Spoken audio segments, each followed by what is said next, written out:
stop kegaduhan, bangun kedamaian. Saya tetap komitmen revolusi akhlak dengan cara yang berakhlak. Baru ngaku sekarang kena COVID-19, tak layak menjadi panutan. Banyak orang yang sudah curiga dari awal.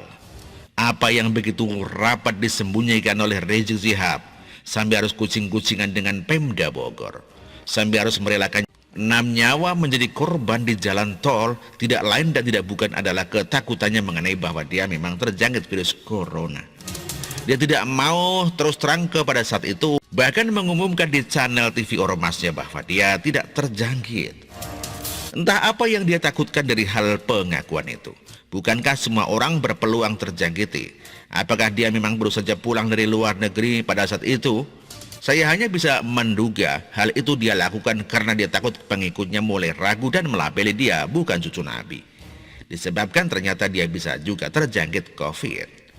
Masalahnya, jauh-jauh hari mereka sudah mengumpulkan propaganda kepada pengikut-pengikutnya dan pengagum-pengagum Rizik Syihab bahwa COVID-19 itu adalah tentara Allah, tidak akan menjangkiti orang di dalam darahnya mengalir darah Nabi, tidak akan menjangkiti orang yang rajin berwudu dan akan membinasakan orang-orang kafir dan munafik.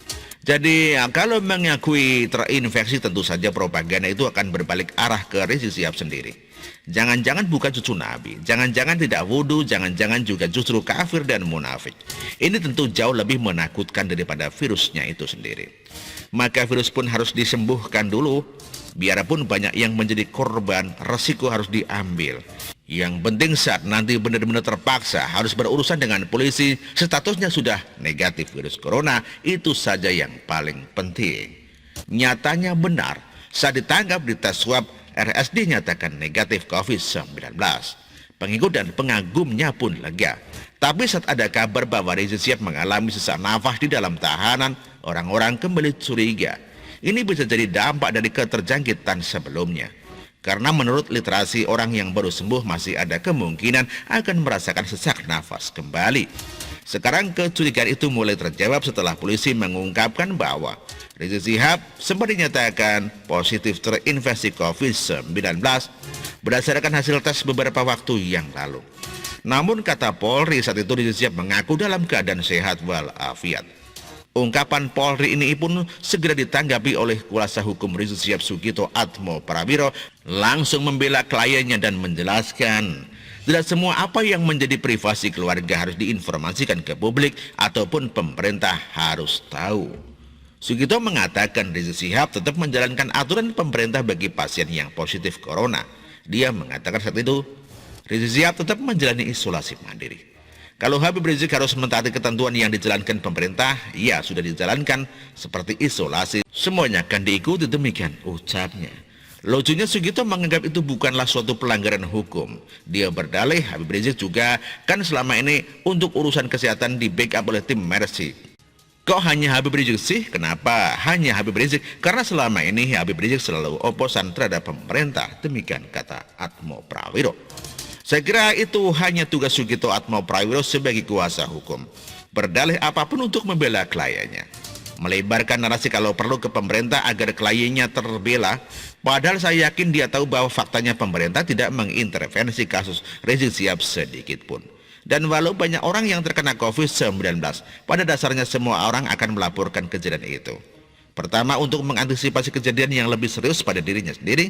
Yang kedua, agar bisa menjadi proses penelusuran kontak, sehingga orang lain tidak lebih banyak yang tertular. Itu artinya, orang tersebut bertanggung jawab terhadap kesehatan orang lain. Namun, apa yang terjadi dengan klien Sugito?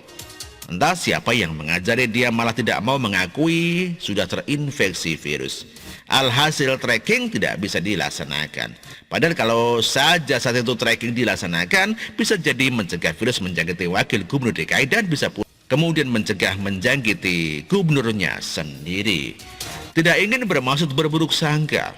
Walau dengan narasi yang bagus sekali dari sang gubernur pun tidak boleh disalahkan kalau kita menduga terjangkitnya mereka adalah pasca pertemuan dengan Rizik Syihab saat mereka menjabutnya langsung sesaat setelah dia kembali ke tanah air.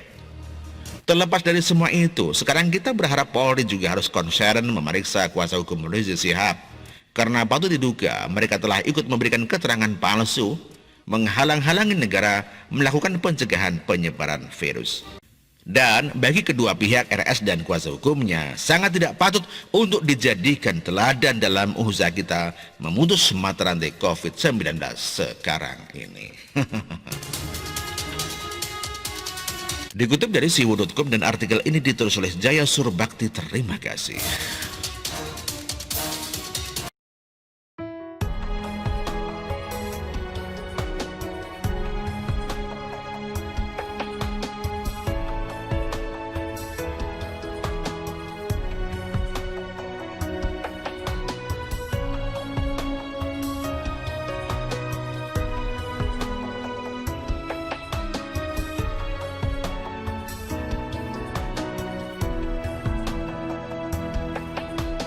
Bersih, jujur dan merakyat, berbuat demi masa depan kami. Sosok pemimpin tegas pemberani,